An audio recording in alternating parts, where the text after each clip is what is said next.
Ladies and gentlemen, Donald Trump keeps the world astonished, and not a single day is passing without 2025's fashion word disruption. So no stone is left unturned. The surprise is the new normal. The unexpected is the new normal. And many times the news are more thrilling than any of those boring Hollywood movies. So what we are seeing now, some may consider as chaotic or as somehow strange or winded and without any plan, but in reality, these chaos that we are facing, these disruptions that we are facing, they are part of a huge development onto a new world economy. And this development will radically change the whole behavior, the whole appearance of world economy within the next couple of years. And if we look forward into the year 2030, we will wake up in a completely other world economy. But this world economy will look completely different as most people are thinking, and it will look completely different as even Donald Trump and his men are thinking. Because in 2025, 2026, we will face a huge caesura. A caesura as radical as 2020 with Corona, and it will concern most of all our social systems and our economic systems. And this shift will be as radical as back in the early 1990s with the fall of the Iron Curtain, with the end of world communism. But back then it only was kind of a system change. So communism somehow was transferred into capitalism. Now in the next 2 years, these changes will go much, much deeper, and it will concern the material basis of all that we are doing economically. If we look into all the different regions of the world, of course, it won't be a monoculture of political systems and of economic systems.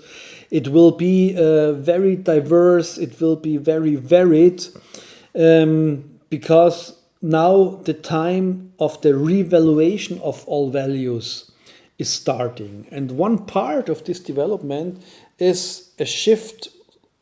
Back in early ages, you would have said a shift onto the left-winged side. So it will be a new collectivism. In an article 10 years back, I called it Technoid Neo-Communism. But of course, this is just a very limited view because it uses these old words from the old Earth Age. It will be a completely new mixtures of collectivism and individualism, of capitalism and communism. And but until the year 2030, at least half of the world will have an economic system based on welfare, based on the well-being of people, based on the well-being of the collective. So the rights of the individual always have to follow the well-being of the collective. In the end, we will get an economic system where man and economy will fit much better together, and it will have 4 columns. The last 100, 150, 200 years we had as the basis of all that we are doing, the economy. Yeah, everything circulated around that. And now we will have 3 other columns that kind of supplement economy. The first is economy, the second is science.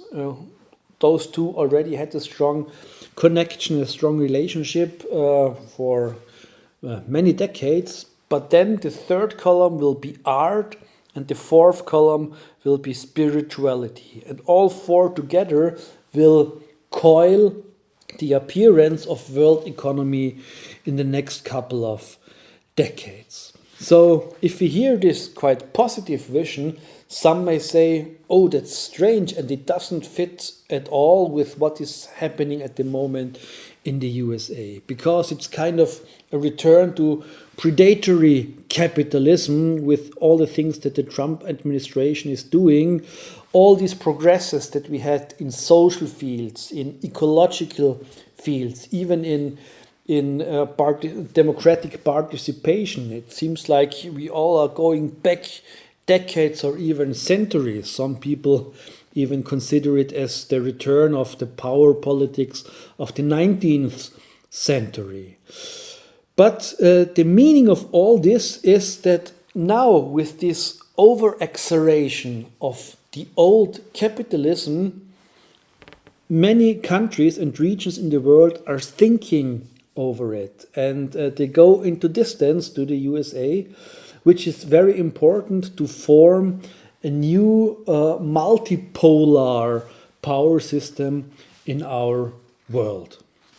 So if we look at the horoscope of Donald Trump, we can see this development clearly, because he was born shortly before a lunar eclipse on the axis of Gemini and Sagittarius, which is the axis of movement, the axis of communication, the axis of being brilliant and fast and smart and being faster and more brilliant than other people.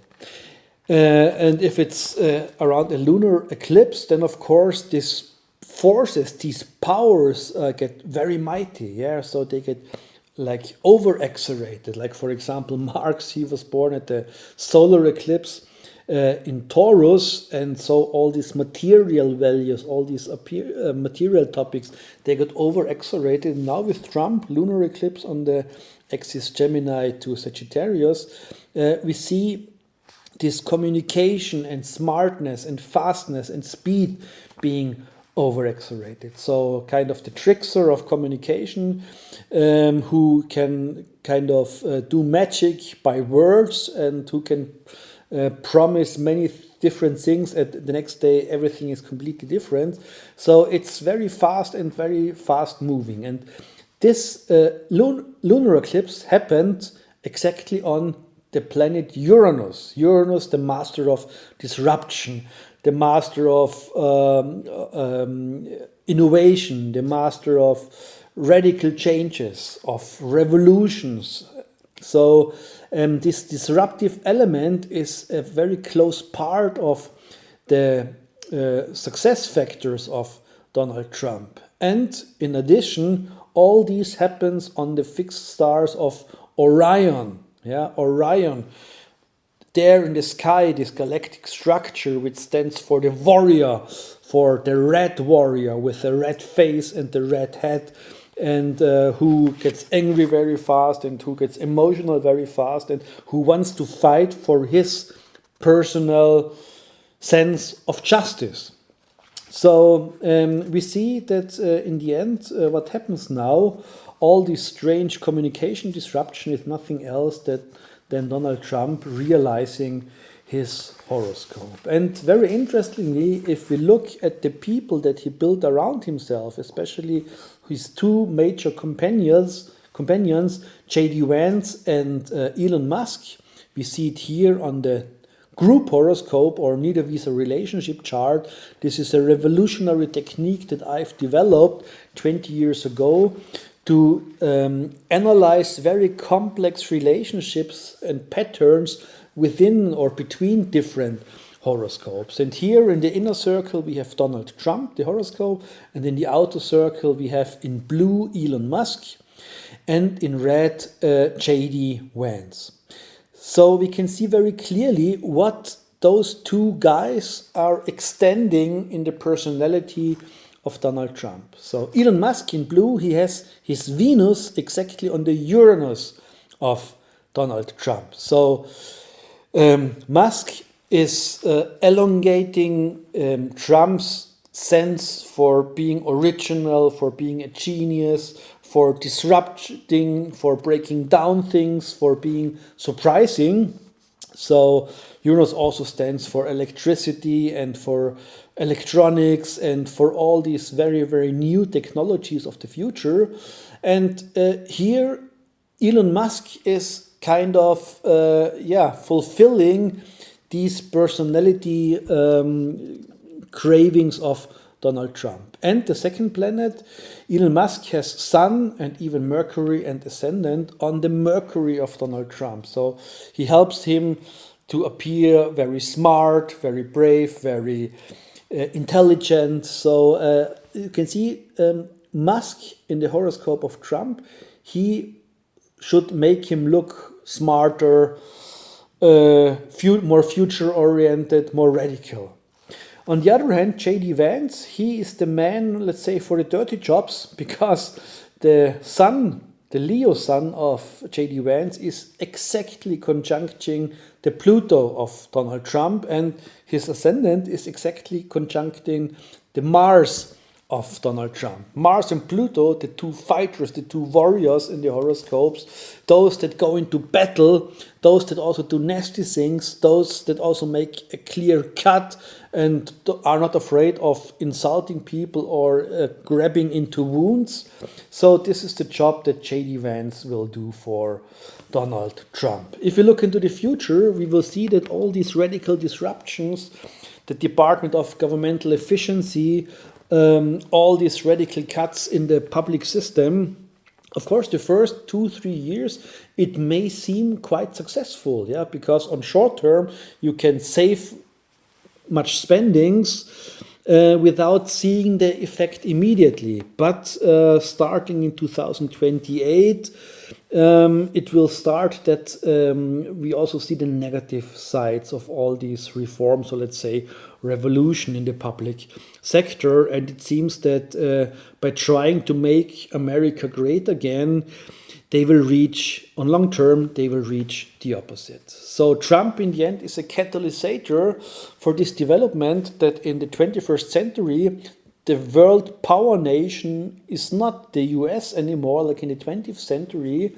but we will go into a multipolar power system where we have, of course, China as an important player, India as an important player, Europe as an important player, many important players. Also, of course, the US is still an important player, but it's not this power concentration anymore, and it's extremely fast and flexible and varied networks between all those market places. So in the first time, it might seem like a battle all against all. So everybody is just looking at his own advantage.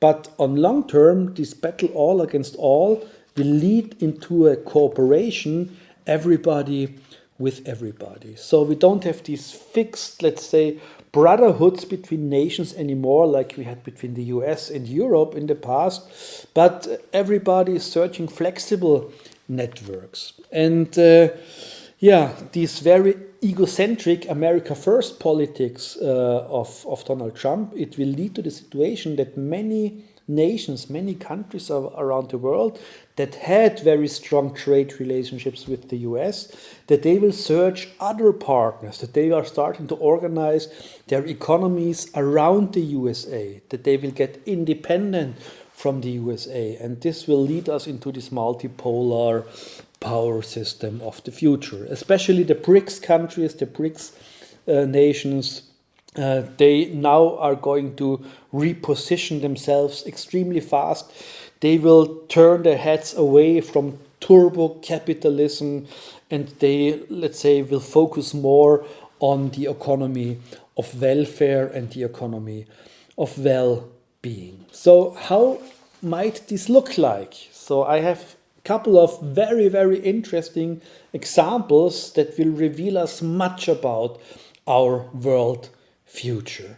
So the first one goes quite fast because I've already talked quite much about this, is China. China with 1.4 billion inhabitants, the biggest country in the world. And astrologically, China is dominated first of all by the sign of Libra, this universal balance and this search for the sweet spot, and this search for harmony between many different things. And also there is some Capricorn in China because of these huge structures and into this obedience of universal laws. And in China, we still have communism reigning, though they know to play the games of capitalism extremely well. I would say even better than most of the Western countries do. But on the same side, they have these very high moral standards. And in China, the mentality is that we don't have a beginning nor an end in Taoism. It's all just a coming and going. It's all just a development. There is no fixed point. Everything is always in movement. And in this movement, you have to find the right balance of the moment. And every moment has another spot of balance. So if you start with democracy in just such a country, you will never get these sweet spots. So an autocratic regime is trying to find these sweet spot for everybody. So in times when China was quite poor, of course, they enforced capitalism very much because, let's say, material basic standards were most important to get into the balance. Now, as China has already become quite rich, we see opposite movements. For example, the Chinese regime, they banned luxury influencers from the internet. Just overnight, all the accounts have gone away. People like the, let's say, Chinese Kardashians, they have been just made invisible overnight because the Chinese government said, no, this is not good for our people to see this. It's over-exaggerated and we don't need this luxury. It's not a good example for people, so we just switch it off. This may seem a bit strange if we are used in our democracies the freedom of speech, for example, but in other fields it also got quite successful. For example, electrification of the traffic, so e-mobility, for example, getting a sustainable economy. I remember in 2018, I was heading to the Australian Astrology conference in Melbourne, and on the way I spent a couple of days in Beijing. And when I went off the aeroplane, all my lungs were burning because it was such a polluted air there. Now, just 6, 7, 8 years later, Beijing is a very clean town. You don't have any bad air there because they just, by decret, they just switched to electromobility within just a very, very few years. So you see that what democracies like in Europe are still struggling with to reach, and probably they won't reach it at all as they want, in a regime like China, you can just push the button and then it happens. So it's not said in the 21st century that democracy by itself always is the better way of reigning than, for example, an autocracy or a communistic regime. So this economic proof is not working anymore. You see, Pluto in Aquarius, the revaluation of all values. Another example, India, which is also a very huge country, nearly as big as China, 1.4 billion inhabitants, and India has a very strong emphasis on the zodiac sign of Virgo. You can see this in this very detailed and complicated and multivariate world of gods in Hinduism. And you can also see this here in the horoscope of the president, Narendra Modi, who has Sun, Mercury and Saturn exactly conjuncting in Virgo. Also Venus is there, and this is also the reason why he's so close to the Indian mentality and why he's so popular. He's president there for more than 10 years now, since 2014, and he got an immense majority of votes in most of the election, and he's a very believing Hindu himself. He thinks that God has sent him to make India great again. And he has a very ascetic lifestyle, no sex, no drugs, no alcohol. So let's say the complete antipode of the American lifestyle. Very trained body, he's meditating for hours and he's practicing yoga. So his aim is to mix politics with spiritualism and patriotism together. So, and he radically built a new Indian economy. Nowadays, some people even talk about Modinomics, which is a very neoliberal political style, and he lowered taxes immensely for rich people. He had giant infrastructure programs to build new airports, build new streets. Many slums, they just have been erased, and huge modern houses have been built there for people. So he does everything to increase the well-being of people in his country. And economy is booming. Just within less than 10 years, the gross national product has doubled in India. So really incredible, and until the year 2029 it even will get 3 times bigger as it still was in 2014. And there are many super rich people now, and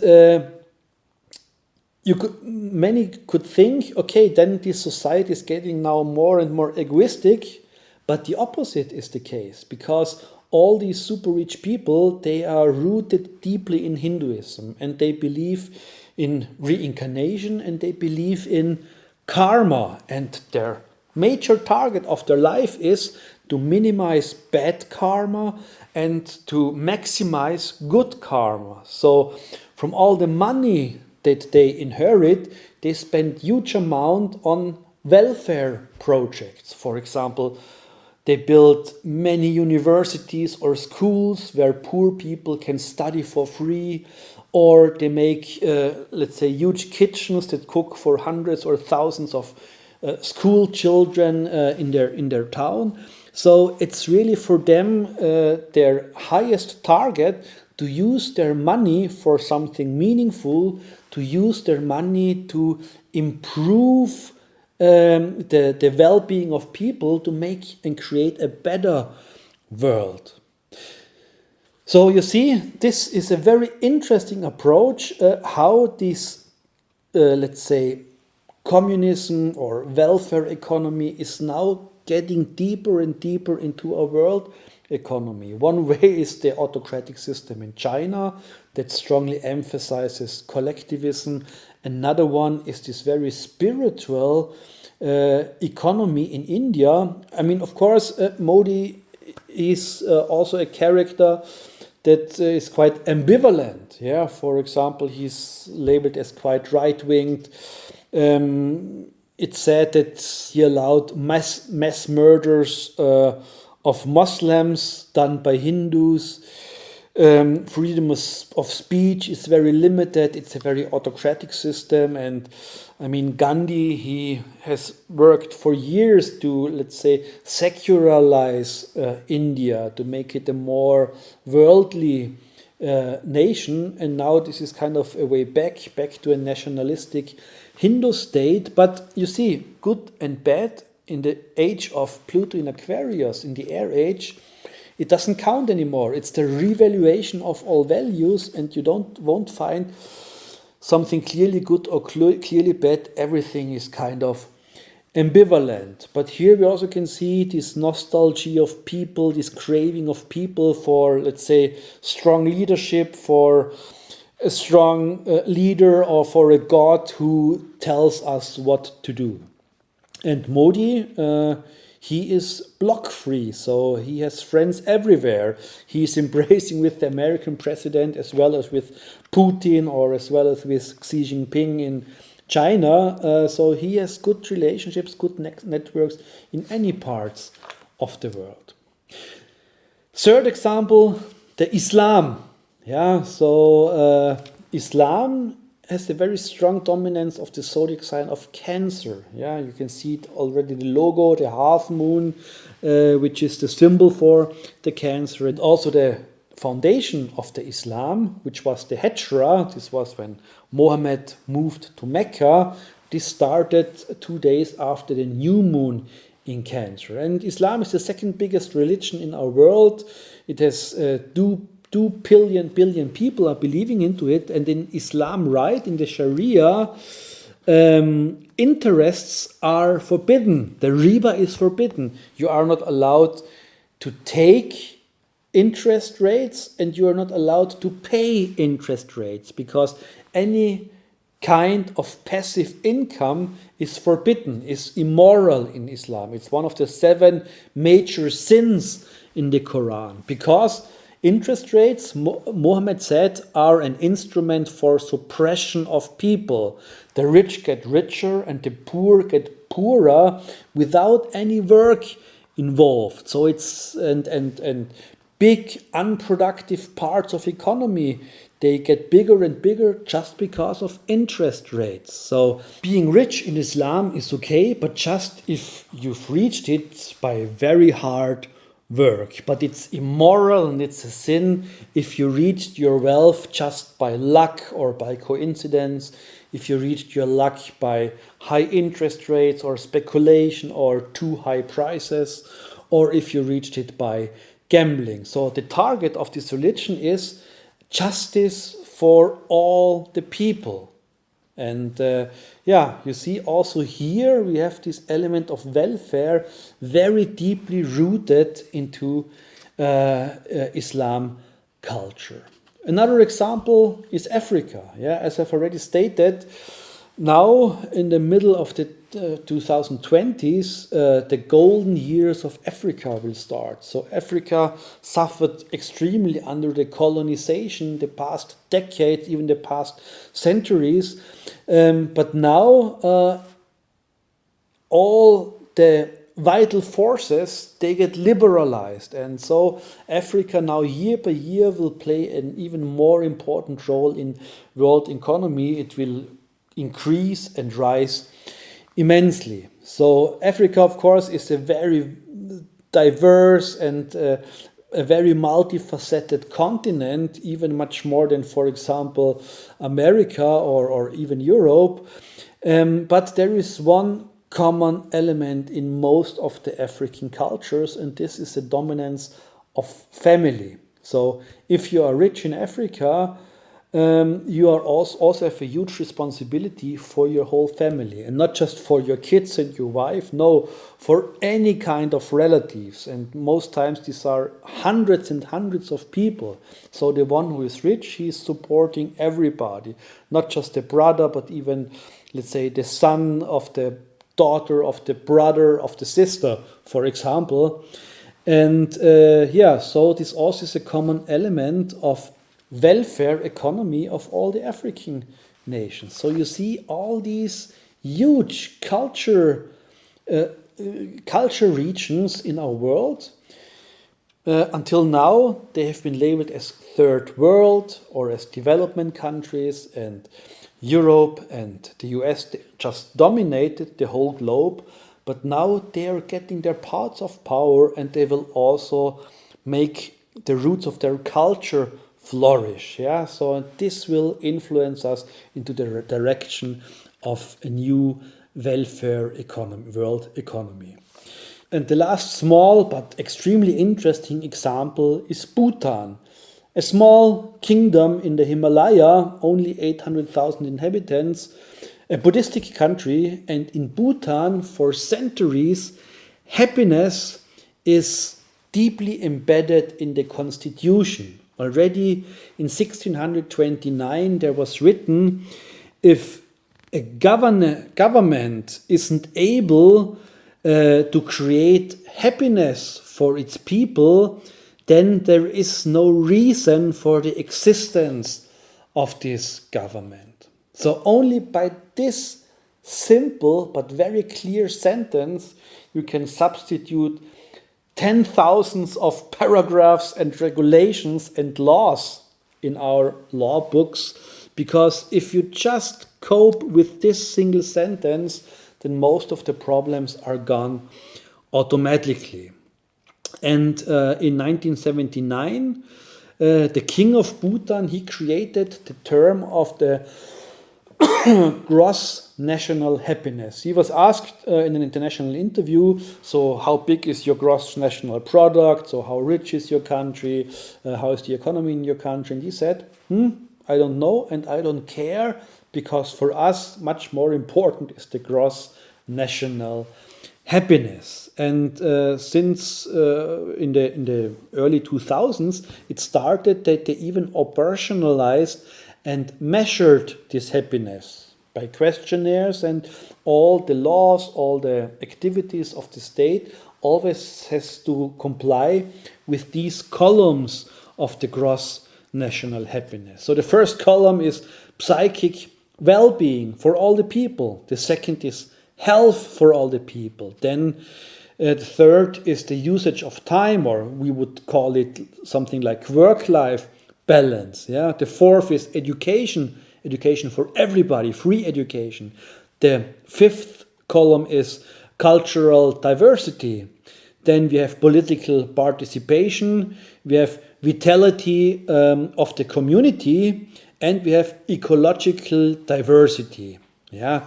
And for example, ecological diversity is operationalized by the law that at least 60% of whole Bhutan have to contain forests. So this is a very easy law and extremely effective. And just the ninth column, the last column, is life standard, which is measured by income, which is measured by capital. So you see, we also can go completely other ways. We also can have completely other priorities in our social lives. We have alternatives to what we now are facing in our world economic system.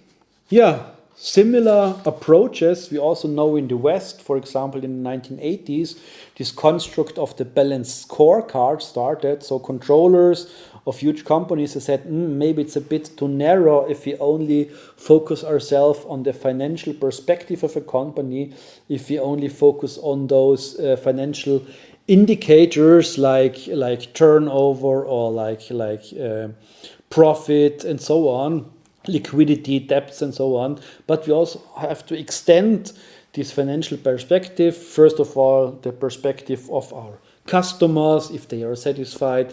Second, the learning perspective, if even our employees, they can have some personal development. And then process perspective, if we have all these, let's say, other shareholders and stakeholders satisfied around our company, that are connected with the company.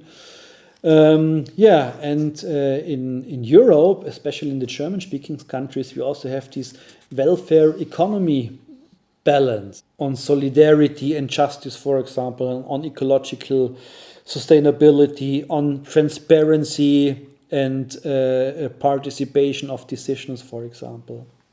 Even in Europe, we have this rise of Technoid Neo-Communism, but here, unfortunately, in a completely other way. Because in Christianity, we have the creation of the world.